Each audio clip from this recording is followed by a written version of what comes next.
Okay, welcome everyone. And I think we switched to another system since the previous one we are using is somehow giving us a headache in running the software. So we have to get an alternative. Okay, so welcome and welcome. So let's get started. Here we have two elements with the class name my set. And if you look at what we did here we say height is equals to 200 pixel. So what is this pixel here? That is the measurement unit.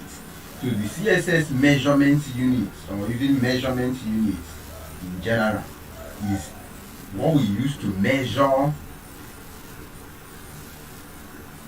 the unit you want to use for a particular thing. And we have so many measurement units in programming or coding. We have pixel, we have percentage, which is basically the percent, maybe the parent element most of the time. And then we have rem, we have m. So we start with pixel. So pixel is an absolute part. What it means is this: if we have 200 pixel now, that box remains 200 pixel no matter what. No matter where it's displayed, it remains 200 pixel. It's an absolute part. So it's not related to any part of the document. Like, for example, we use percentage as an example now. If we say 10% now, assuming we have 50 with, let's say, width. Let's first of all style the parent elements. Let's style the parent elements.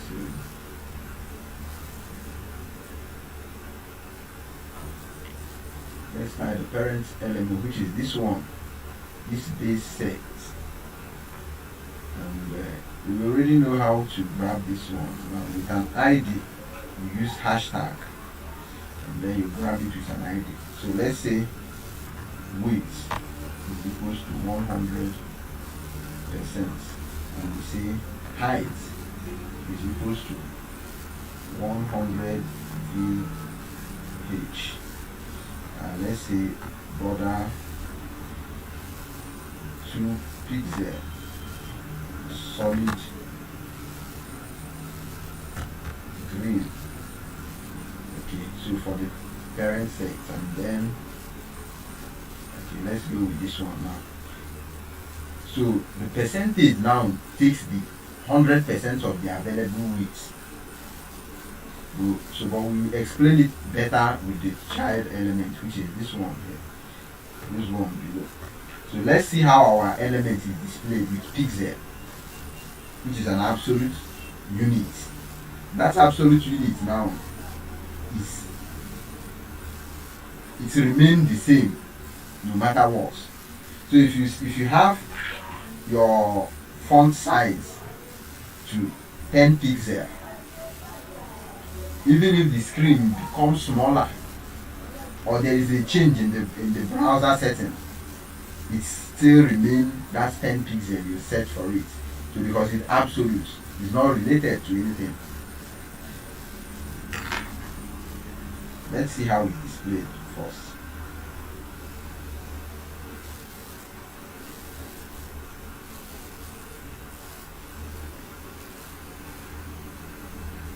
Okay, so if you look at our browser now, you see we have what? We have our elements with 200 pixels square. So if you do Control F12, which is inspect, then we shrink this our page. Now all these are still 200, what is it called, 200 pixel. If you hover over it now, you see what we have here, 200 pixel, 200 pixel. So no matter what, it remains that 200 pixel. It remains 200 pixel. Even when it's smaller, it remains 200 pixel. See, 200 pixel, 200 pixel. So if you look at this one now, it remains 200 and it's going out of the screen now, but it's still 200 pixel. So let's do the second one, which is percentage.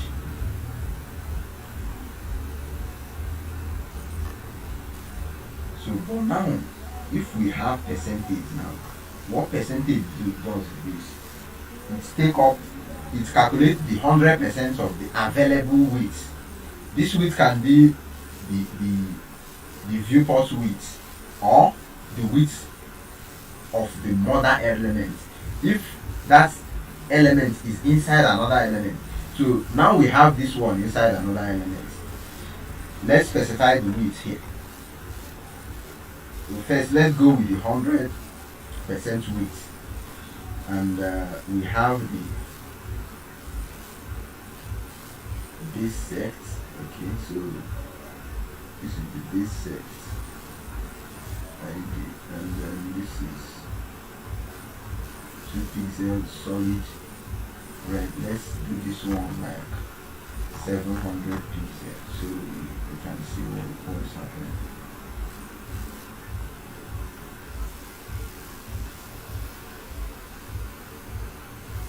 Look at what we did.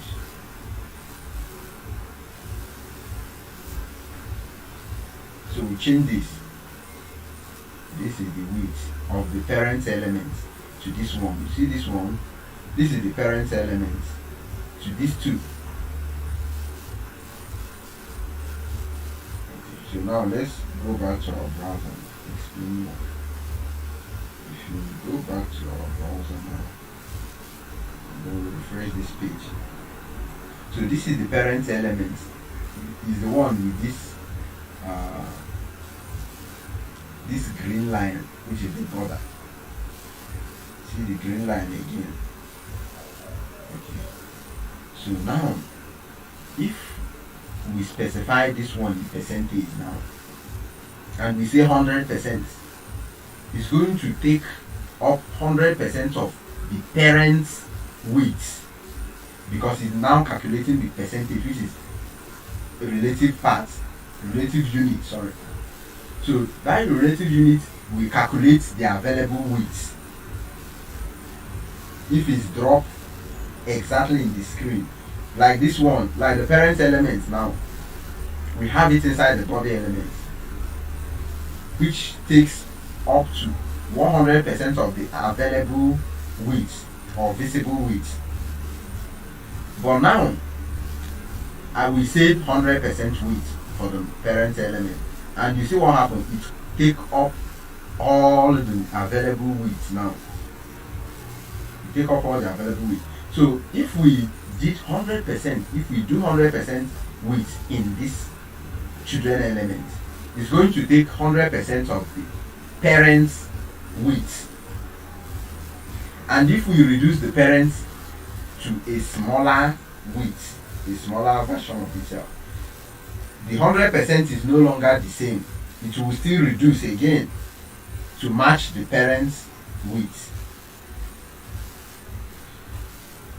So some calculation, you might always want to go with percentage if you are dealing with width. If you are dealing with your width of the screen, you might always go with percentage, or you calculate it to know the available width.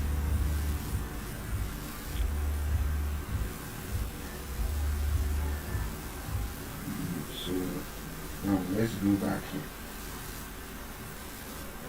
and we say let's make this one now, instead of giving it 200 pixels, we can say 70%.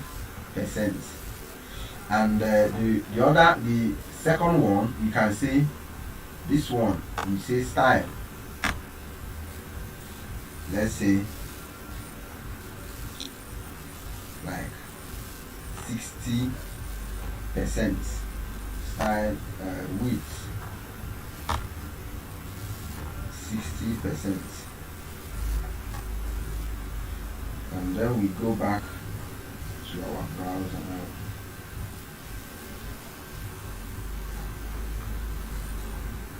You see what happened now? One of these is 70% and one is 60%. They are calculating the width in relation with the available width of the parent elements. That is in percentage. So you take up the available width or height if it's in percentage. So that is the next measurement unit, which is percentage. So anytime you are using percentage, one, you may want to always use it in boxes, which is the element itself, not in another place. You can use it in the border radius. So which, if you say 100 pixel and then you say, if you have 100 pixel and you say border radius 50%, then you are talking about the 50% of that 100 as the border radius. So but for something like font size, you are not using percentage for font size.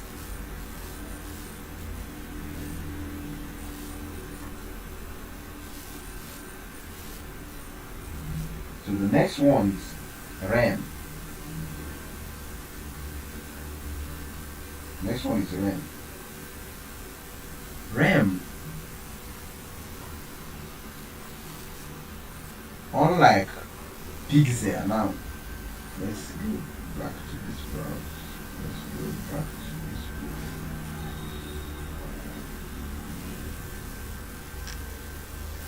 We have, let's remove this and then we go back to CSS. So let's add text because this one works best with text. So let's see Lauren.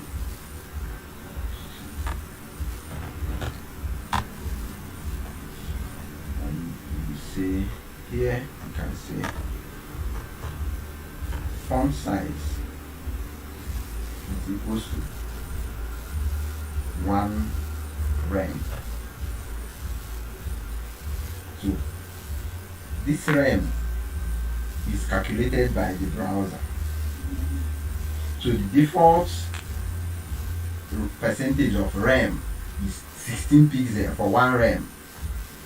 If your browser is set to, let's say the default setting of your browser will set 1 rem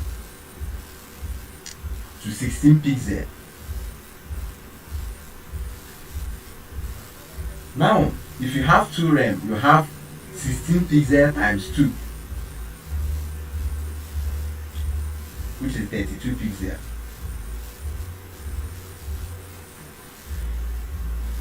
So that is how rem is calculated. And if maybe someone or you change the setting you have in your browser to make the font size bigger, then the rem will change. So sometimes people usually love using rem for their font size or measurements because it's calculated, is related to the browser setting. It will calculate it using the browser default setting. That is what rem used to calculate it. So if we say 1 rem now, the font size remain the same. And we can say, okay, let's see let's first of all get this, our setting here, and see what happens.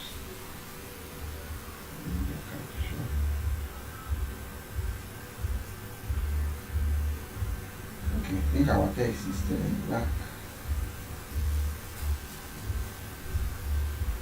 let's say color is equals to, and this blue.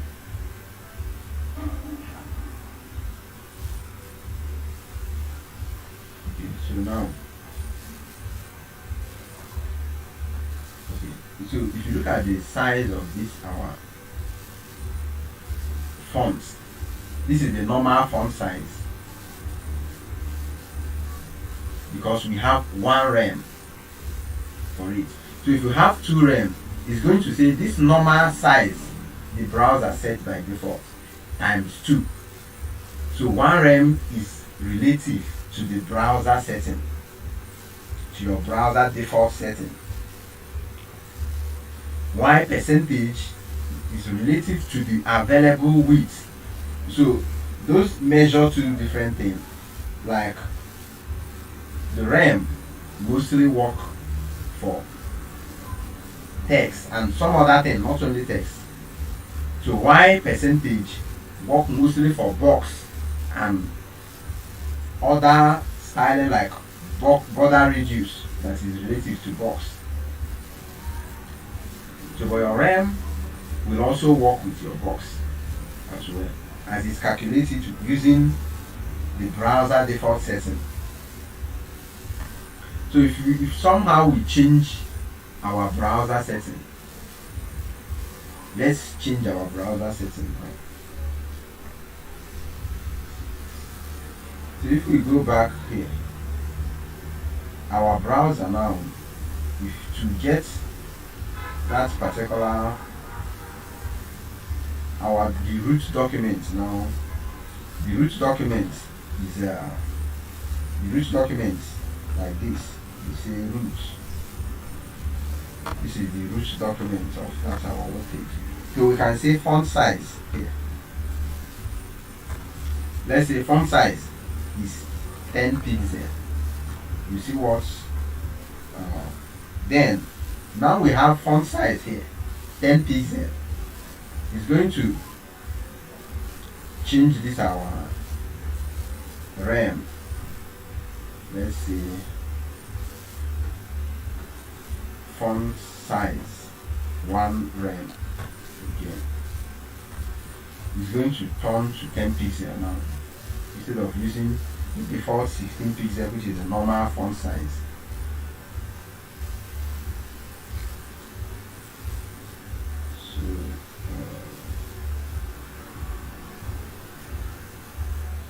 So if you see, it's now smaller because we now set the default font size to 10 pixels.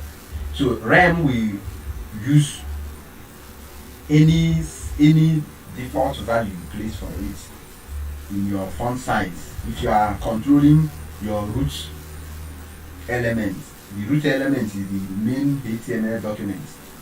That is the root element. So this value we use here controls the root elements. This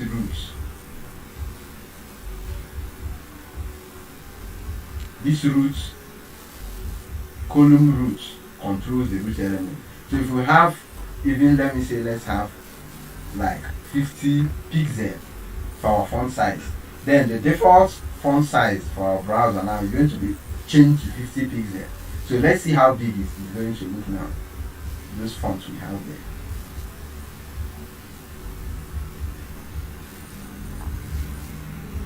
You see it? So we have a very big font size now, just by setting one rem. So if you know any value you have in your root setting or the browser setting, you have it as the font. Sometimes I think it comes with default normal, medium, or bigger somehow when you are trying to set it in your browser. So and it's going to become the default value of font size for you in that browser. So any value you set for it, you know that the rem, if you say 1 rem, is equivalent to that font size you set for your browser. So if you say 2 rem is that default size times 2. If you say 3 times 3, if you say 4 times 3, and it goes like that. So that is for rem. I think we are done with rem now. Then we have visible or visible height, or viewport height and width. So I used to join all of them together. It's also the same job. So we have VH, VW.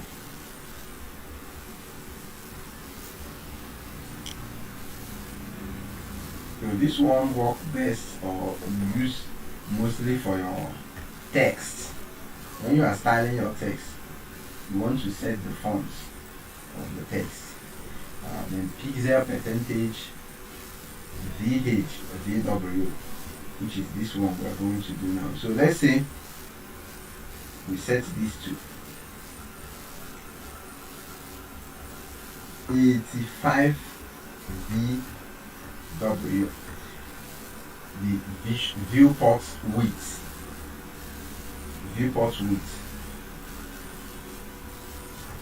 Yes, I'm going to explain this one first. Okay, now we can say the width is 50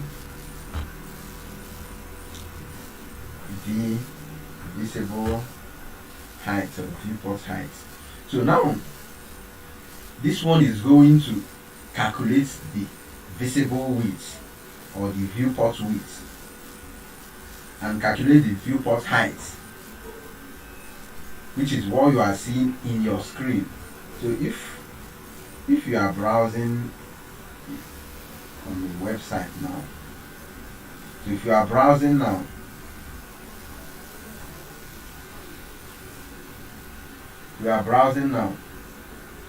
the available width here is set is the viewport width.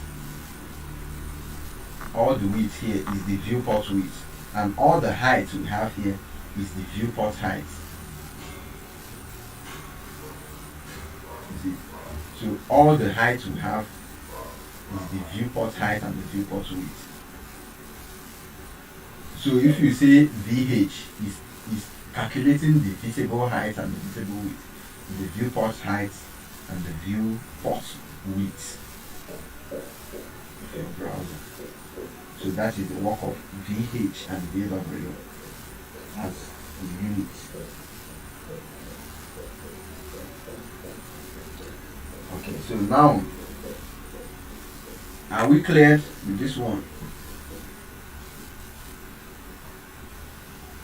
I hope the explanation is okay.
Any fonts inside the YouTube?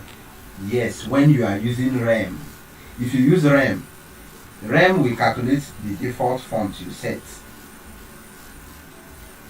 and it will use it. So but if you are using pixel now, so okay, let's try something now. Because we have that same font now, let's say we have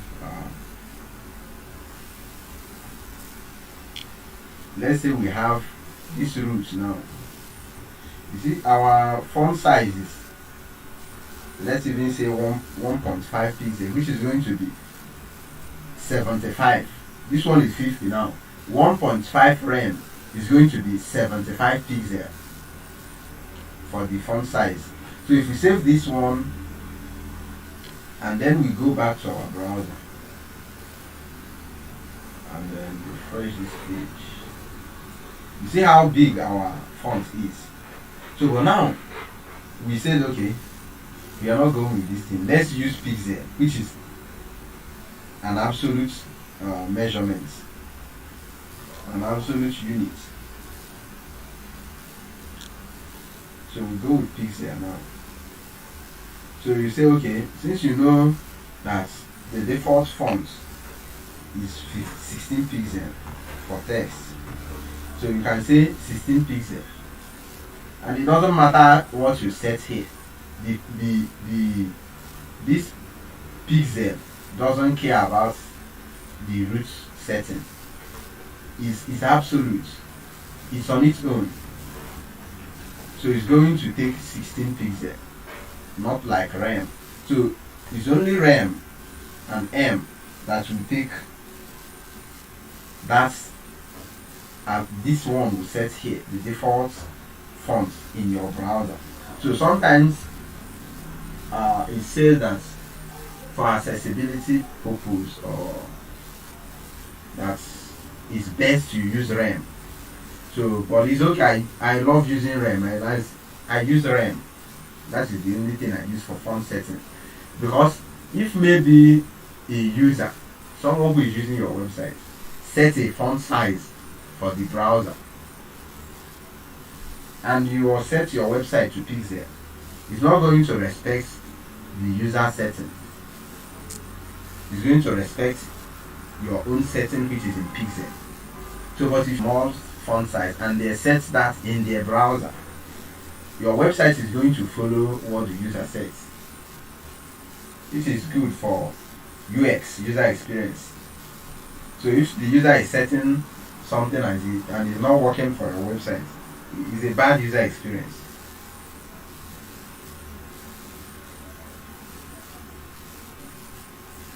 So we still have another one, which is M. Let's go back to the browser and see this one first.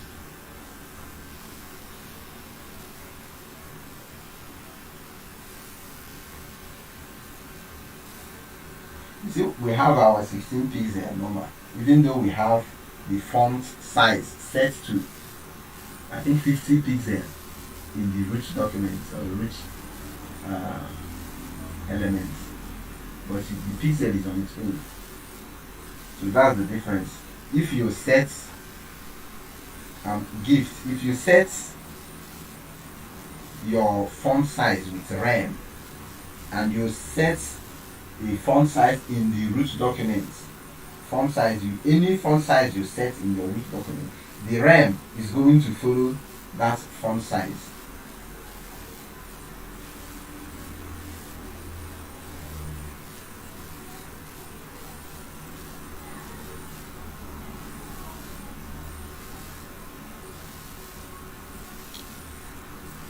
Pixel work with everything.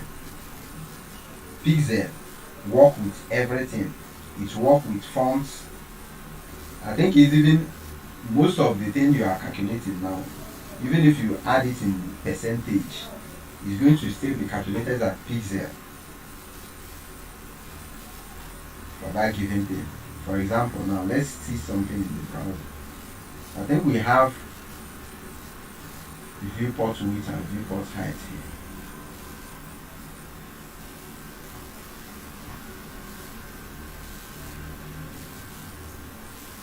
So let's say we have the width set to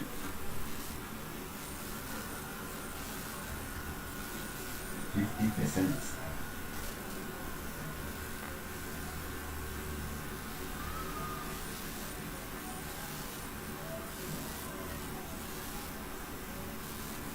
So if you have something like this now, this one is in percentage. This is 50% of the width is 50%. So if you do F12 now and we hover over this,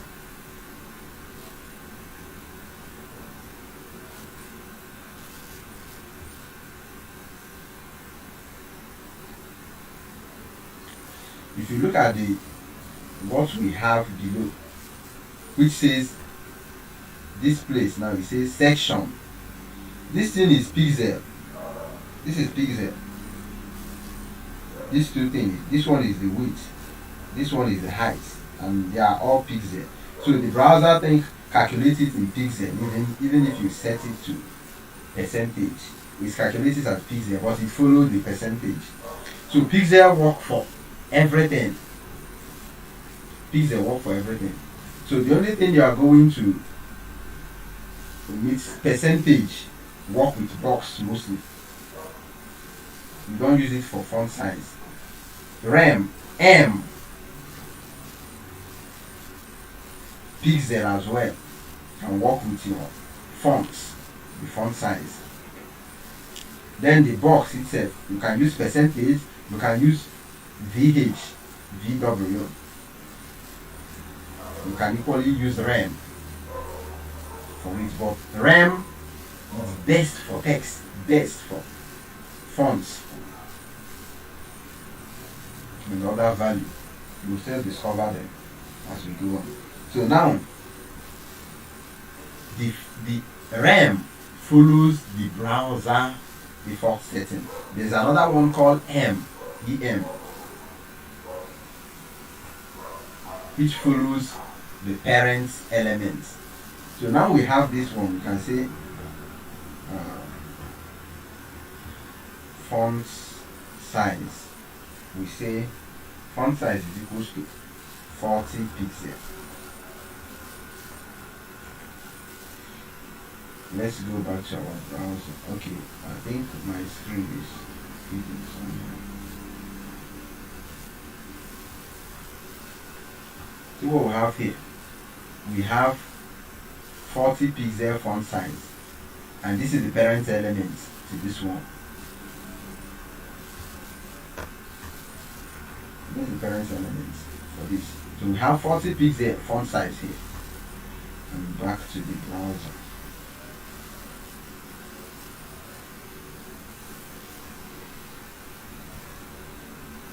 Our pixel, our fonts remain the pixel set. So now let's go back to our browser, to our VS Code.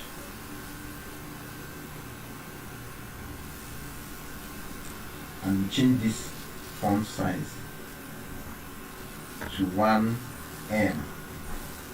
See, this one is M.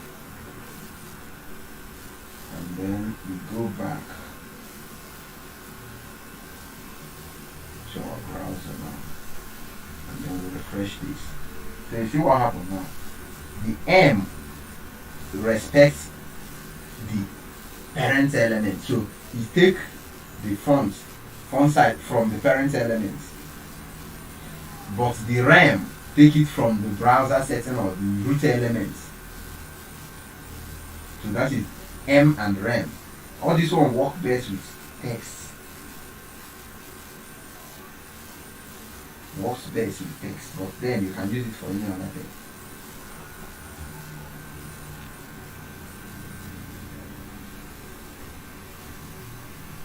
So you now know you can use, you have pixel, we have rem, we have percentage, we have M, you even have points. So but this one are the measurement unit you'll be using frequently in your development journey. So are we good? Are we good on this one?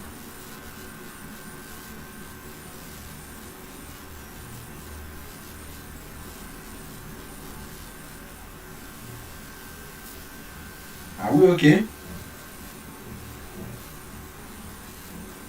Any more questions?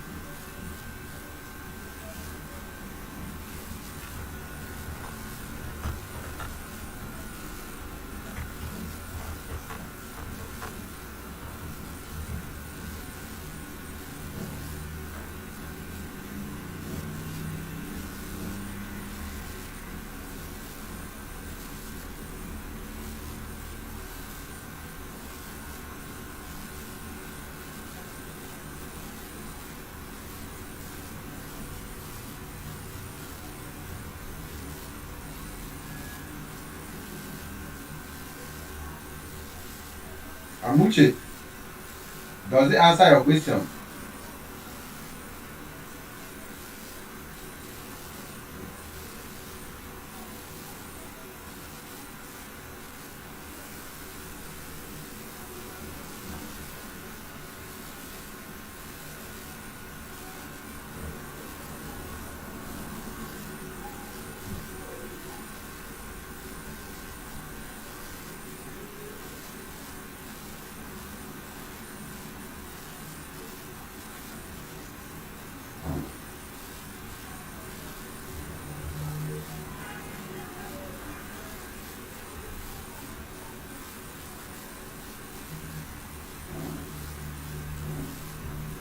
Okay, so let's continue. Now the next one we are going to work with.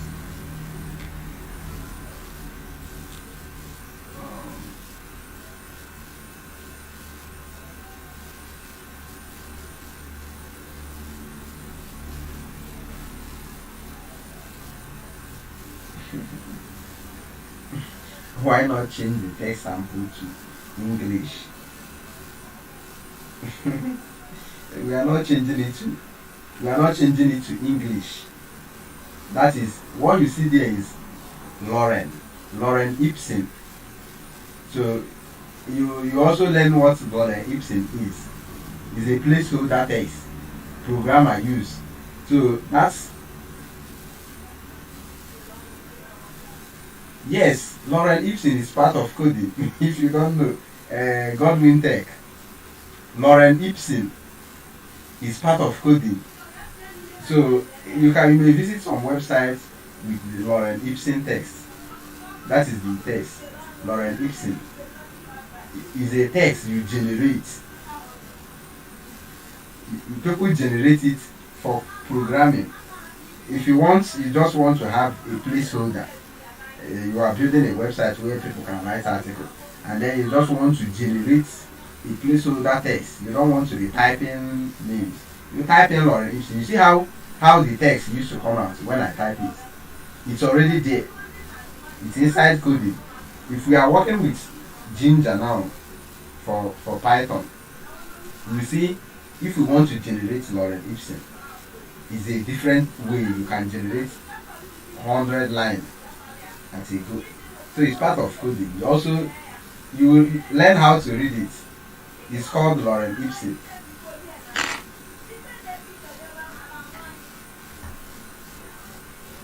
Okay, so now since we are not going with English, we stick with Lorem. Godwin, you have to learn how to read that text and understand it. It's part of the journey. Alright, okay, now the next one is the color value. The color value. So one. If you look at the colors we are using here, we have color name. One.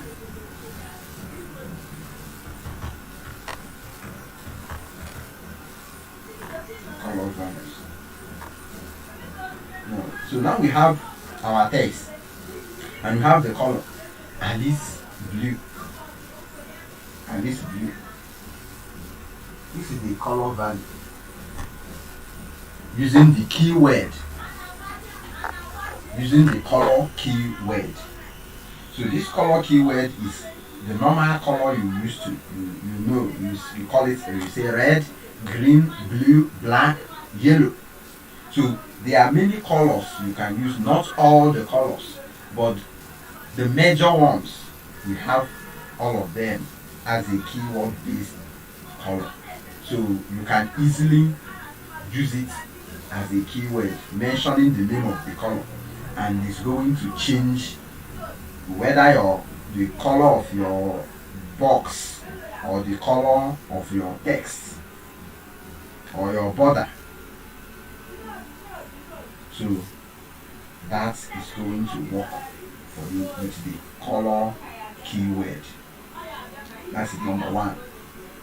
So number two, your elements can inherit color from the parent elements. So assuming we have color here, we have color here, color is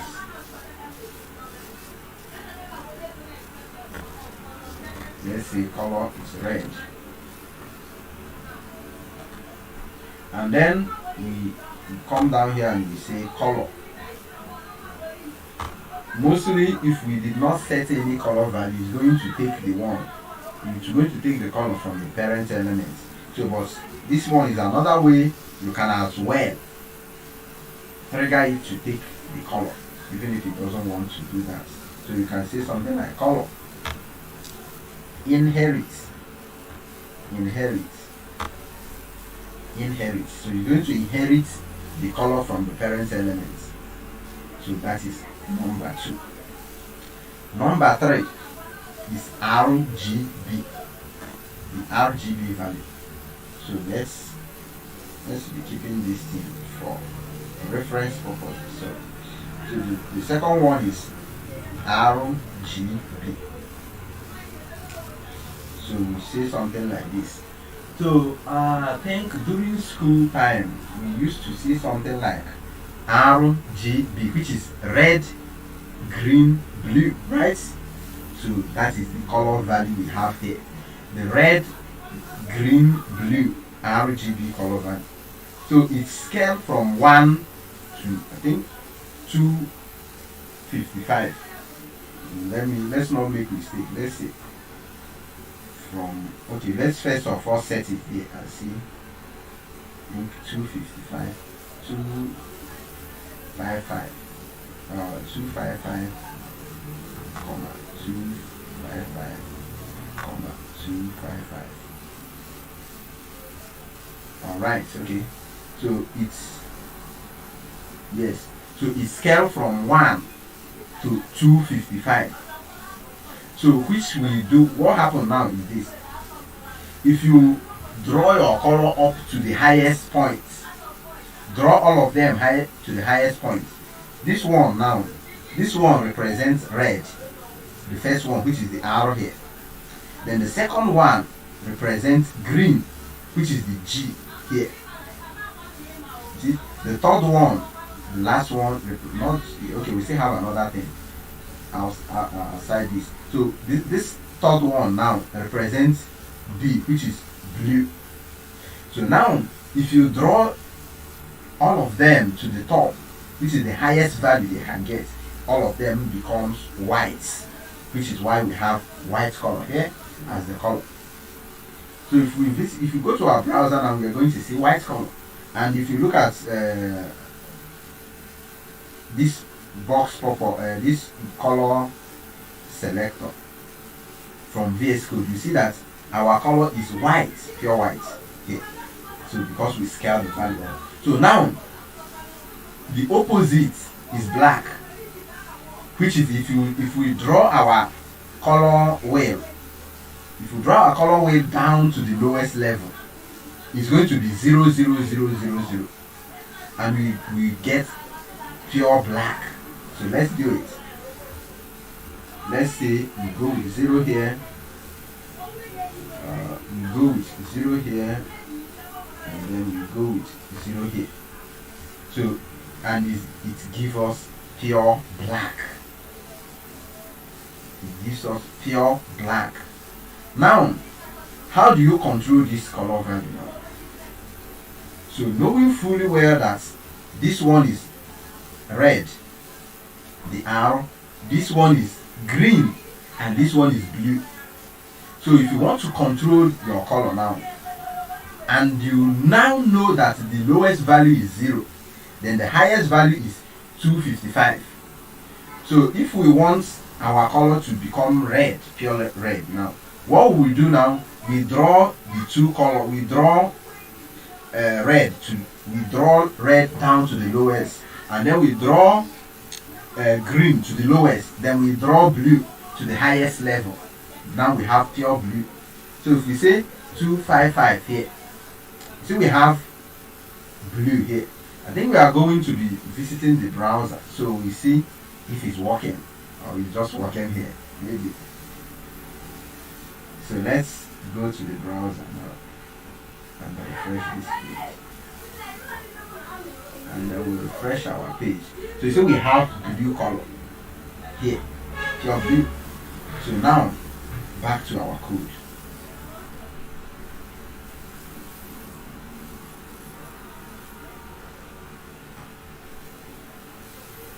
Okay, so now to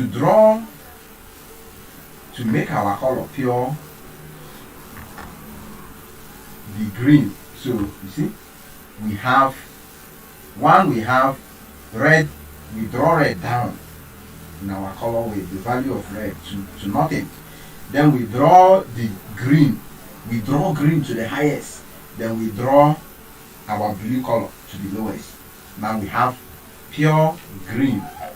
Let me save this in and go back to our browser again.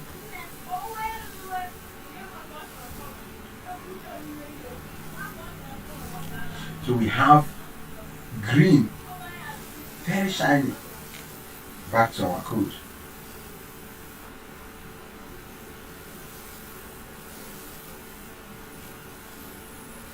So now to the red one. So red is the first value. So we can draw these two to 0, and then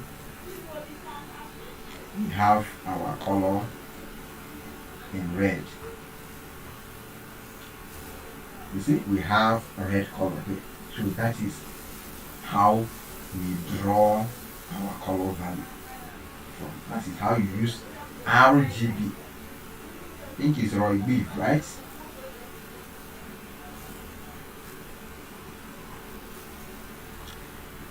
So now, if you want to mix your color now, the normal way you mix color, you bring red, you bring a little of blue, you bring this one. So if you are mixing it now, what we will be doing is, you will now know, one, your color value must not exceed 255, and your color value is not going to go negative. So you can be toggling between 0 to 255 in all of them, and then the color is going to be shifted.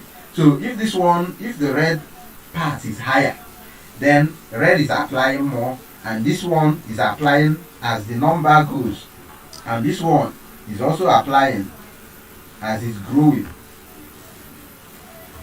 You see? So if we have, you see what we have here? See the color we have here? So as we are applying all these things now, you can see 100 here, 100 here. And you see the color we have now. So the more you are drawing those colors up and down, the more you are getting a different color. So it's mixing all of them, it's mixing the three of them to give you another color. If you are understood, so that is how you use RGB color value. And then we have another one here, which is the alpha. This alpha is the, I think it's the lightness, or the, let's say the lightness of the color. So the transparency, is also lightness as well. So the transparency of the color. So if we have extra value, okay, I think it's moved from 0 to 1. I think, yeah, 0 to 1. I want to, okay. Let's say 0.3.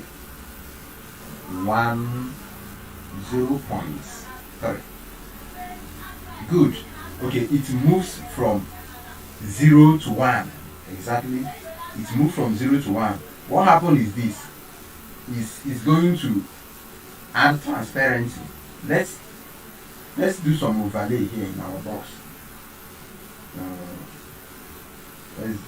Let's first of all check what happened there. It's going to give us transparency in the color. If we refresh this, you see our color is fading away. Can you see that? So we added transparency to the color.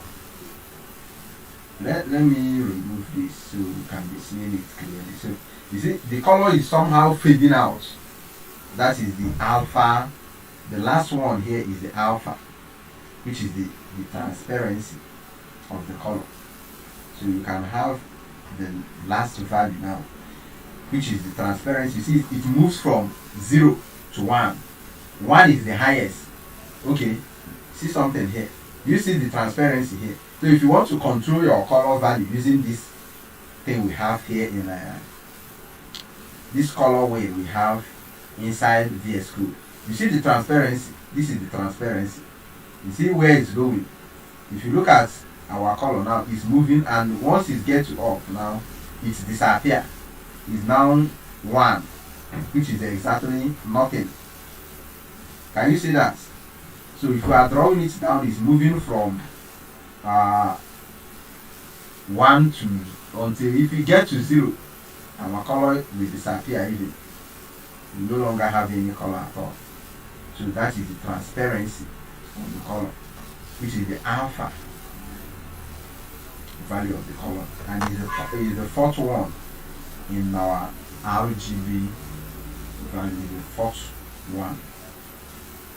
So, and the value is from 0 to 1. 1 is the highest, which is the same thing as not applying any saturation to any lightness or transparency to the color, which is 1. So if you instead of adding 1, you allow it to be. So, but if you want to add transparency, you move down from 1 from 0 points, maybe 9 or 0.8. So that is for RGB. So the next one is hexadecimal. Hexadecimal value. Hex. So this hex value, I think, have I set any color that starts with, okay, let's say something like this. Let me say something like that. You guys remember this. Okay, I'll try my best to remember this hex. Okay, now we have F, which is the highest level this thing can go. This hexadecimal hexadecimal is another different, very broad field we can venture into, because we are not going to go into that. It's not, I don't think it's even only, it's not only CSS. So, but just know this is a hexadecimal value. If we want to go into hexadecimal, we have to go into numbering system, which is going to draw us to binary system of numbering. The value of 0 and 1 we use in binary coding, in calculating binary digits. So, and hexadecimal is part of the numbering system. So we don't want to go into that. It is going to be more confusing. So, but this hexadecimal now is a way you calculate our color in hexadecimal value. So this hex starts from, it starts from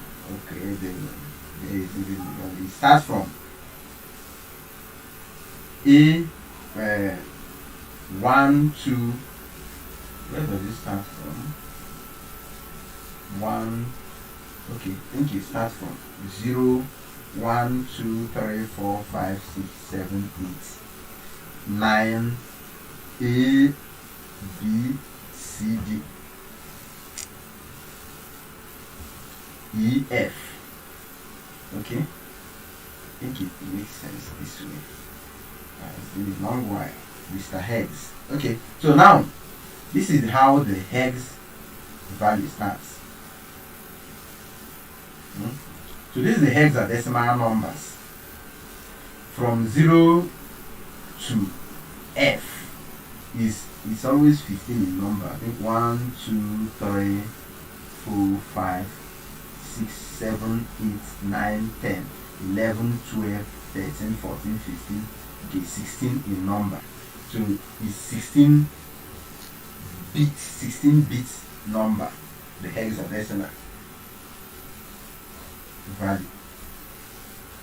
So now this color value is calculated with the hexadecimal. So let's use RGB. It's going to help us explain this. So now you know RGB, the highest value is 255, 255, 255 for the 3 value. So but now hexadecimal, the highest value is F. That's why we have the first F here, the second F here, the third F, and we have white. You see that? Makes sense? So now the lowest value is 0. So if we say hashtag 000, you see we have pure black here. That is the hexadecimal system. So the lowest value is 0, the highest value is F. And the first one here calculates the same thing the RGB does. It calculates red. The first one calculates red. The second one calculates green. The third one calculates blue. So if we say F, you see, if we say F00, we have red here as the value. I think let's be looking at these things in the browser so we see if it's really working for us.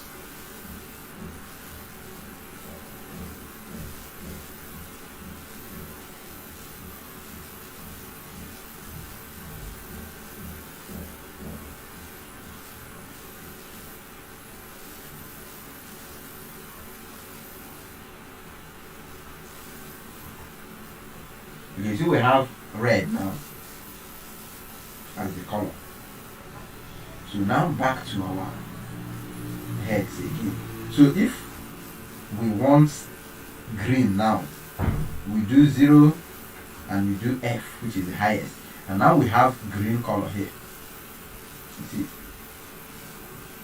So if we do the same thing with this F, and then we have blue as our color.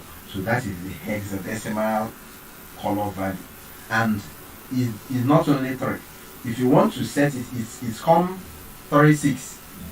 So if we set 00 here, and we set another 0 again here, and we can set FF here. So it's same. We split them 2, 2. It's going to share them 2, 2 like this. So but you are not meant to space them at all. So we have something like this. So if we have 00006 numbers of 0, then it's going to use them 2, 2. It's going to use them 2 for red, 2 for green, 2 for blue. So that is for hexadecimal. And you can toggle this color now to make multiple mix of colors. So using this number we have here now, you can toggle them. The more you go up, the more, if you are going up here for red, if you are going from here and this red color you are controlling within this our values, is going to be moving red color or more bigger. And if you are going low with red, it's going to be moving the red color lower, and same thing to blue, green, and the 3 of them. And it also has transparency, which is going to add extra color for you, extra value to it, extra 2 values. You are going to toggle the value again to get to the lowest, which is 00, or you get to the highest. If you look at our value here, or you get to the highest, which is going to make it disappear, and is also FF. So that is the color value we have here. And then which other one we have? I think we've covered RGB. Okay, so now any questions so far? Jesus. Pretty much show you. Oh, crazy. That's crazy. Okay, so now, and where do we stop this? Okay, this is it. This is our color value now. This is the hex color value, which you now know it starts from 0 and it ends with F. So it starts from 0, count to 9. Then after 9, it starts with A, B, C, D, E, and it ends in F. That is the highest it can go. So making the highest number F and the lowest number 0. while matching this one together. So if you are toggling your color, the first value here is supposed to be red. So if we go F now and go to Y00, we are making F, we are making it red. And now it doesn't only calculate just 3 value, you can make it 6, which is like this. If you make it 4, the last one becomes the transparency. This last one, if you make it 4, the last one becomes the transparency. But if you make it 5, it's going to be an invalid hexadecimal color.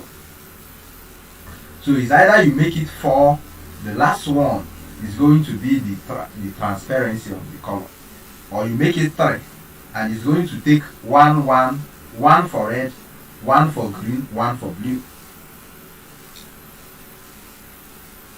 So if you want to make all of them 2, 2, you can use 6 numbers. So 0, 0, then we add another 0, 0, which is going to complete it. 2, these 2 for blue, these 2 for green, and these 2 for red. So any other value we have here is going to be 2, and it's going to be transparency. If we have 0, 0 here, this last 2 becomes the transparency, which is going to toggle as well, toggle from 0 to F to control the transparency of the color you are applying to an element, maybe the background color, the border, or the text color. So that's it for hexadecimal. So you can now know how to toggle the colors to mix them up so you get any color you want. And you look at this color value here, it's good. This is a wonderful thing. So but I will make it so you understand how the color value work on its own, how it works first. Then you can use anything to do your color. But now you understand how the color is measured, how the color is applied, the values, what is used for, how the color, everything about it now. So if you are applying RGB, it's not only you are guessing the color now, you can as well come up with your own color by looking at it and you say, okay, this one is bigger. I think this red is probably going to be, the red color is probably going to be higher in this particular color because the red value is bigger. So if you look at hex now, you see the first one come as FF. You know, this is going to be a red color. It's going to have more red color than it have blue or green. So those are the color values we have. We have other color values. So but stick with this one, as you are going to be making use of this one most of the time. And I think we are done with colors. Any question?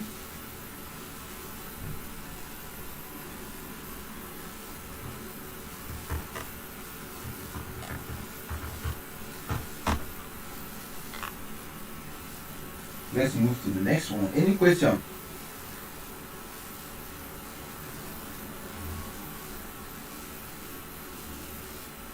Okay, someone say, so which of them do you advise us to use? You mean the color values? Well, the color value depends on what you do. All of them apply the colors. Like you will see now, it applies the color to all. We said red with hex, and it applies red color. We said same red with just the keyword red, the color is applied. And then we said again hexadecimal, the color applied. So it doesn't matter which one you use. All of them are now, I think all of them are available in all browsers. So some people prefer using hex. Sometimes I think I prefer using hexadecimal most of the time. So I just think it's shorter than RGB. That's why I use it. There's not about it. So I love using hex because it's shorter than RGB. So immediately I get to style add any color to my. So what I do is I click hex. I'm gone. I'm done with the color. So I may be toggling the color with RGB. Once I'm done, I will click as decimal and it's appearing as heads. So you choose any one that works best for you. You might have your own reason. You might want something that is very lengthy and then you choose to go with RGBs. You can even add the alpha to it as well. You make it more longer. Okay, so sometimes you don't put either pixel and the font still work. What I mean is you may say font size is 20 and it still works. Yes, if you say 20, it's going to with pixel. If you say 20, it's going with pixel. Let's try it and see. So assuming we say font size, we say font size 60. We save this one.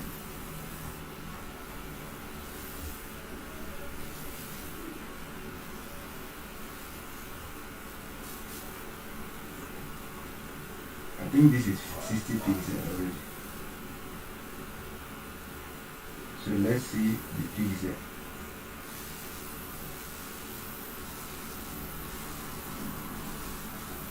Font size 40. You see, it's inconsistency in browser. Some browser will apply it 60. But you see this value here. Invalid property value. Some browser will help you apply pixel. But some browser, like this one now, says invalid property value for the font you set. So if you are applying any font, you specify what you are saying. Indicates the desired height and width. Okay. So we understood now, Amuchi.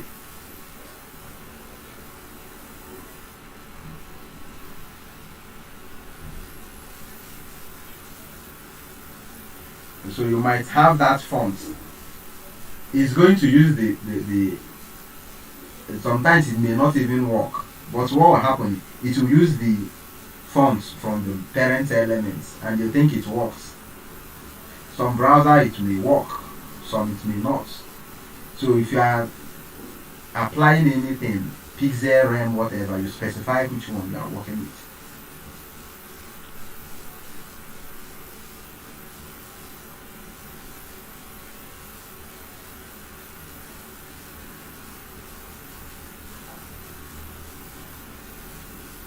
Okay, so what next? Next, we said display.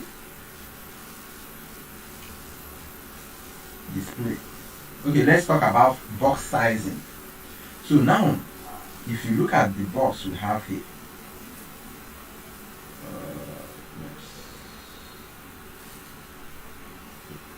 if you look at the box we have here, you notice something. This thing is somehow moving around. Can you see that? It's somehow. Let's reduce this. Let's reduce this thing and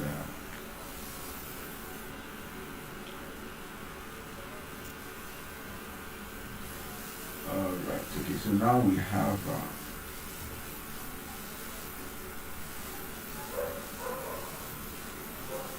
our sex. Let's set it to what we know, what we can.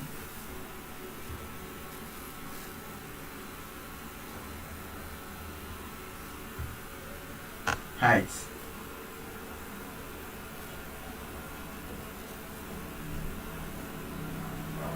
And also let's talk about the height now. There are some other value you can use for height. If you want to set the height of your elements, if you want to set the height of an element now, you say height, you specify it. Okay. Now you know you can specify height, pixel, percentage. But then, while setting the height of an element, there are something like automatic, which is going to be is the default setting for element once you create an element on box. The default setting is automatic, which is going to scale the height to match the children inside the element. So assuming we have some other elements inside this element, and we have the height set to 200 pixels, but then the elements we have inside of them are bigger than 200 pixels. What will happen? The box is going, the element is going to overflow the parent element, forcing it to go out of the parent element. So for now, if the value of the height is automatic, it flows with the children. So if we have the children, even if the children span up to 1000 pixels in height, it's going to flow with them. So if you are working with on a web page now, you may not want to set a restricted height, which is specifying it in pixel or whatever, or percentage. So it's a restricted height, which is going to make the element, if the element inside that element you specify the height, if it's bigger than the element, it's going to flow out of the height. So but if you say automatic, it's going to flow with it. But if you say automatic and then you don't have any elements inside that particular element, it's going to disappear from the screen because the height is going to be 0% or 0 pixel rather.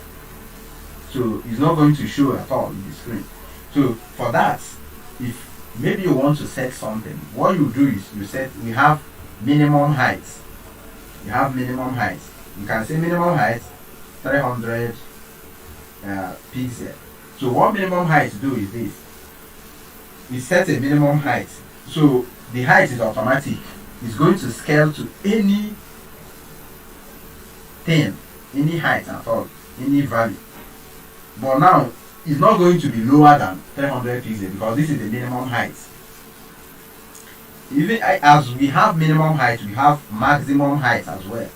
Maximum height, which is because now we have the automatic, which will allow the box to go as long as it can go for the height.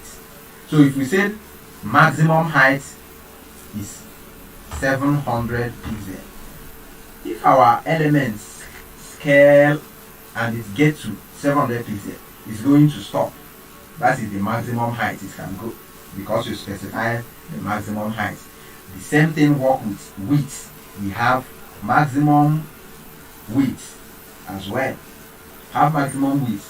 You may say, okay, for example, if you are styling a web page now and we have a box, we know that this box on smaller screen, we want this box, maybe someone is doing it with phone, we want this box to at least cover 90% of the screen, which in return, if we have the same 90% in bigger screen like laptop, this 90% is going to be very big for us.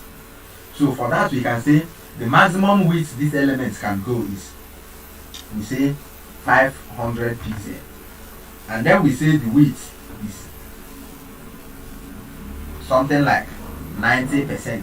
So if the screen you are viewing the box from is not bigger than 500 pixels, the width will go 90%. So but if you view it with a bigger screen and it's past 500 pixels, it's going to stop the width at 500 pixels exactly.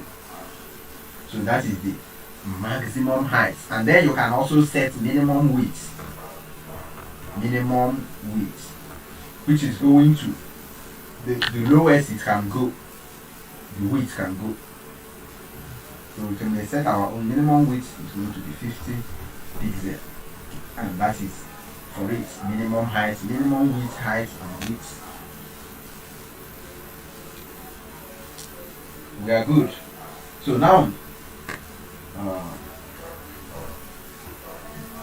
think we're having some time issue, but now let's talk about the display of the box. So we have, when we are treating HTML, we say something like we say something about block level elements, and we say inline level elements.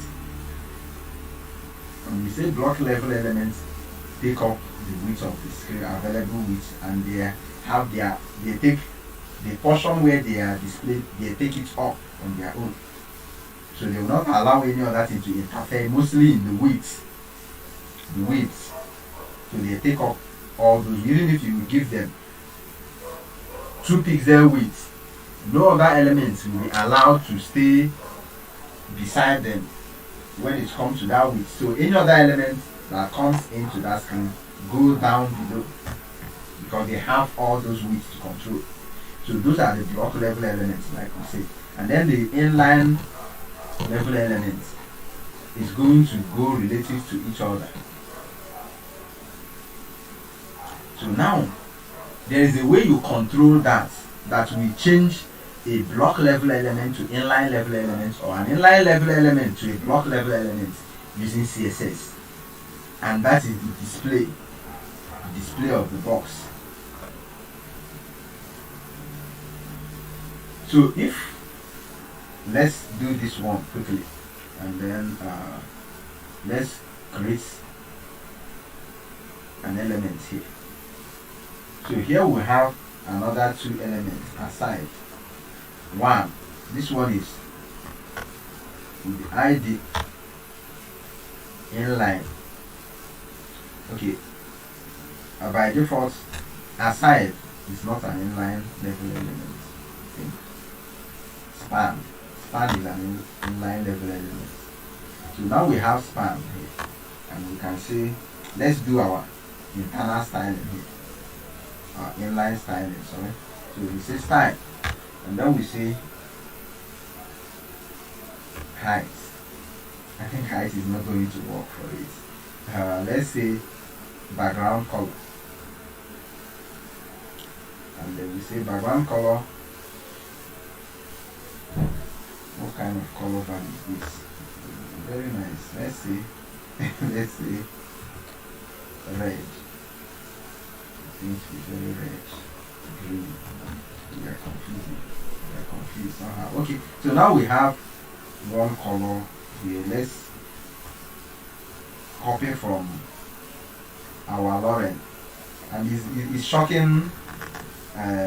What's his name? This our Lauren is Godwin Tech. Is afraid of this Lauren text. I know, Godwin, you are afraid of this our Lauren Ibsen text. Why are you afraid of it? Say you don't know what he's saying.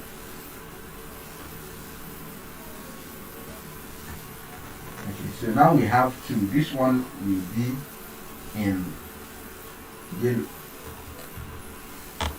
Okay, so now let's go back to the browser and see something.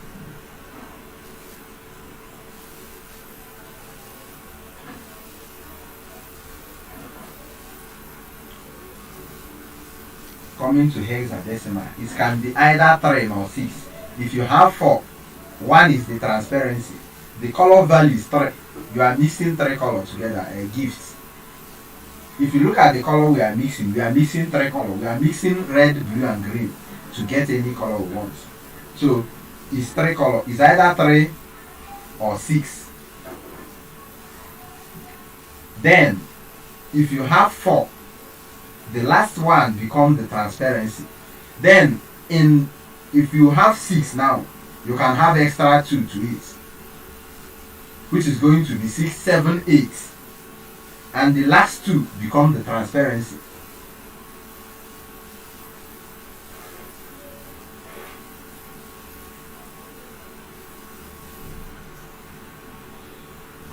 Okay, so let's go down. If you look at this thing now, this font size is very awful, very crazy. So where is our font size?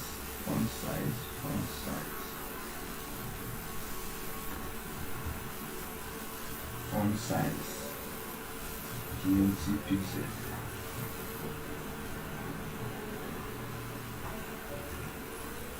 Okay, so now if you look at what we have here now, this is the two span elements.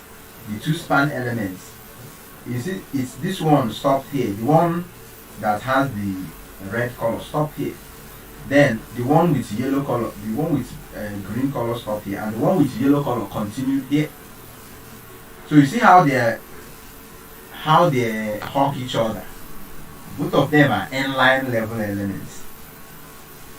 So for that, they can go with each other. So, but if it's a block level element, immediately this one stop here. The element creates another block for itself. Breaking out with this one, it will form another block to cover the width. So because this one is going to kick it out of this room now, which is the same one room from here to here, is one room, apartment for it. So now this one creates another block, another room for itself immediately after this one. So that's how block level element is. Another element cannot appear in the same width with a block level element. So but if it's inline level elements, they can collide with each other, flowing together. So now we can control this, change this inline level element to block level element, or even a flex box using the display. So if we go back here and then we have that our inline level element. This is our inline level element here, which is span. If we grab this one now, let's grab it like this, and we already have it here.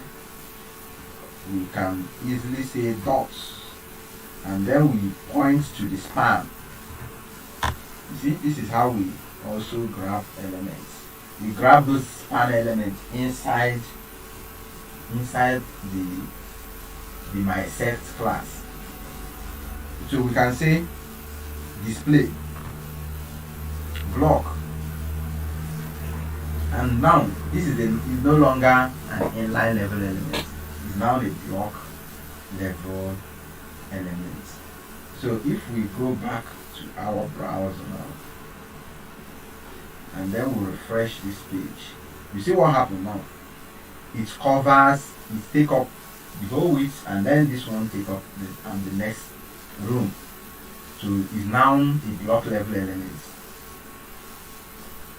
So with CSS as well, you can change an inline level element to a block level element, or a block level element to a flex box, or an inline level element. We have so many value for the display, so which is going to control how that box is displayed.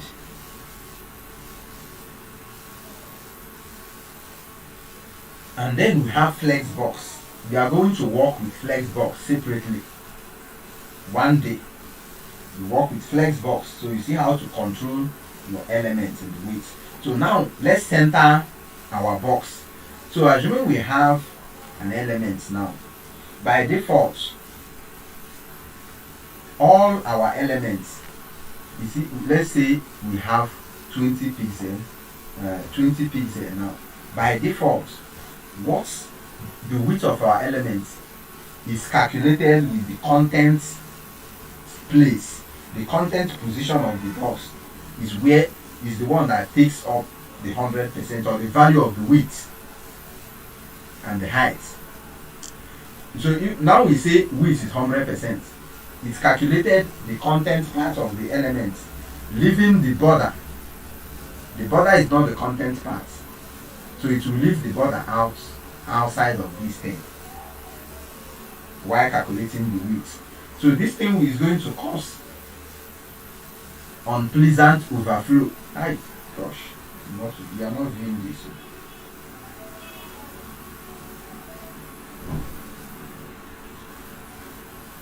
So this place now, you see we have the width 100%. Then we have the border 20 pixel.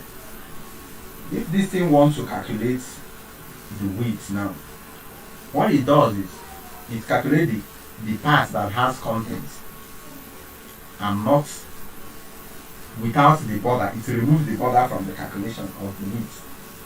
It removes the border. So which is going to cause unpleasant overflow in our page. So if you look at our page now, it's going to be moving sideways. If we go back to our page now,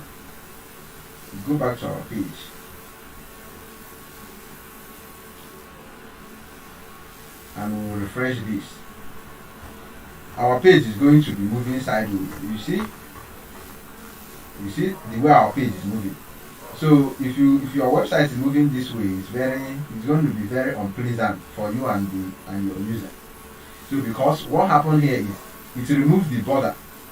This is the border from the 100% calculation. So the content part, which is this one in white, is the one that has the 100% of the width. Then after having 100%, it now adds the border, which is 20 pixel left and 20 pixel right. So now what we have here is the total width we have here is 100% plus 40 pixel, which is the border left and right. So it's going to calculate 100% plus 20 pixel plus another 20 pixel. That is why our box is misbehaving like this. So that is what we use box sizing for. So with box sizing now, you can tell this system how to calculate the width, not only the width, the height, how it will calculate the box with the box sizing. So by default, the box sizing is content box, which is the way I explained now. The box sizing is content box. So, but if you want it to calculate from the border side, add the border to the calculation, your box sizing is going to be box sizing border box. Is it? Let's try box sizing border box. Okay, you see, box sizing border box. So this one, add up the border, add also the border to the calculation. So if you have 100%, it's going to be 100% because it's calculating both the border and the inner width or the content width, the content part of the element. So by default is box sizing content box, this one. So but now we have border box, so which is going to add the border to the calculation for us. And then we go back, then we refresh our page. Boom, see, it's no longer moving up and down. Now we have a well represented page now. So you see our page is no longer moving sideways again. So because the calculation now adds the border to it, to the calculation. So that is how you control it. So anything you are setting, any box you are setting in your screen, if you don't want the box to be misbehaving, you set the border box. You set the box sizing, you set the box sizing to border box, and everything is going to be calculated with the width. Are we good?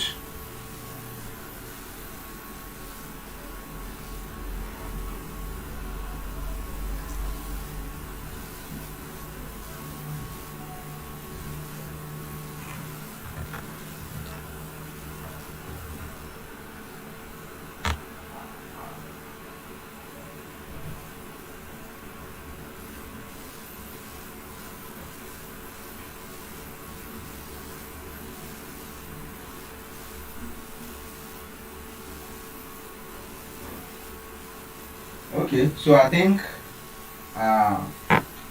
we are done with today's class. The other video I'm going to drop the video. So you can go back and watch the other video. Watch the other video. I said something. What did I discuss something in that video about padding. We discussed about padding. We discussed about border. We discussed about border radius. To add all of that to your CSS knowledge. And what you are going to be doing is research. Do enough research. Like box sizing, border display. We are going to discuss about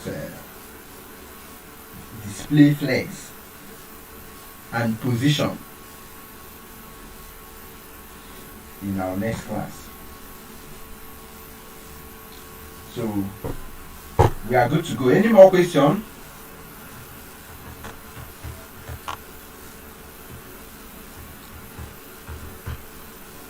Any more question? So next class, an assignment is going to come because we are going to design a mini page after the training. Then you can apply style, and we're going to review the assignments we received. We're going to review the assignments in our next class.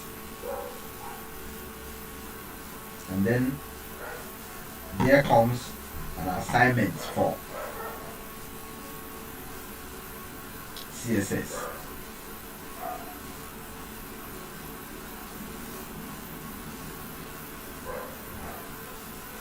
Alright, okay, I think we are good now. So thank you all for joining, and then goodbye from here.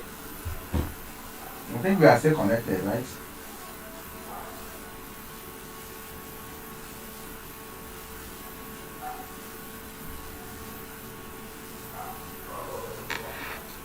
Can you use max width to control text? No. Can't you hear the name? Maximum width. Text has no width. Text has no width. Even though what it has is the units. Well, let's say it has width somehow, but then it doesn't have that width you are looking at. You want to control it. But text doesn't have width. I think. Does it? So the thing says maximum width. Maximum width. Not maximum size.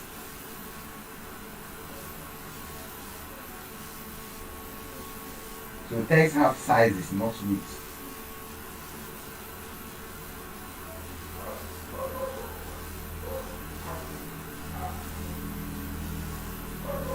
So I think you are now getting more familiar with HTML and CSS, right? All of you, are you getting more familiar with CSS? And now you are understanding how things work in coding, right? Anyone still confused? Like crazy? Is anyone still confused?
what you guys have to be doing is you have to be engaging with our social media posts.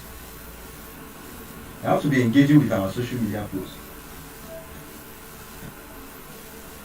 And even the video you are watching.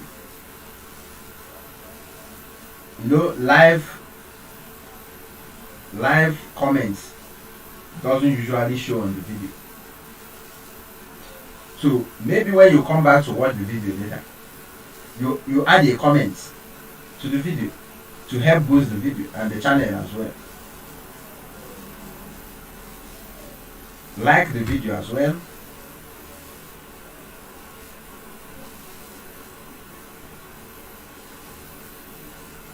So not just watching and you go away. Even our Instagram, Facebook, all of that, those things we are posting there, you comment there. That is why you are a student here. You comment there. And before you know, we know the names of the students. Like the one joining here, most of the one commenting and typing here, I already know their names. So if for any, maybe they see me anywhere and then they say, I am this person from your class, I am S. Juliet, I am Amuche Gift. I remember, I immediately know, okay, this is you. I know this is the student here. So, but some people is going to sit back, watch, no, I will not comment, I will not post, I will not do this one. You just ghost and you watch the class and you are gone.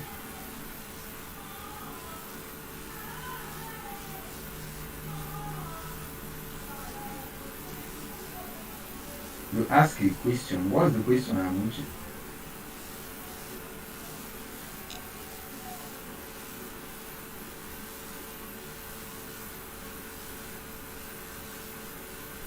Amuchi, type your question again. Let me see. What question is that?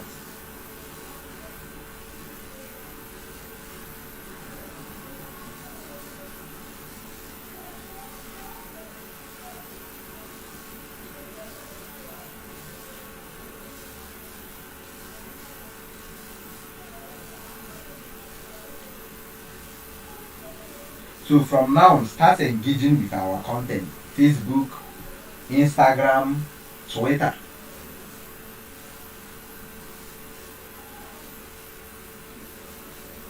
YouTube as well. You drop a comment in the video you watched.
In a case where you don't want to use break, what happens, Amuchi?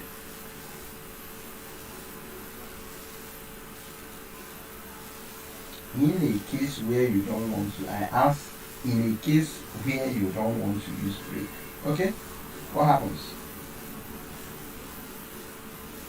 You want an alternative with CSS. Huh? Okay, let me assume, because I'm about to end the class. If the question is, in a case where you don't want to use break, of course you go with margin.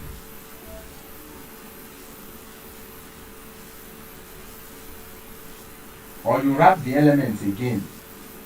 For example, if the elements, the text you want to break, the break is going to happen where either the element itself, one, if the text is wrapped in a different element. Then the elements can go as block, another one go with block, and then it's cross over to another line. So but display on its own, display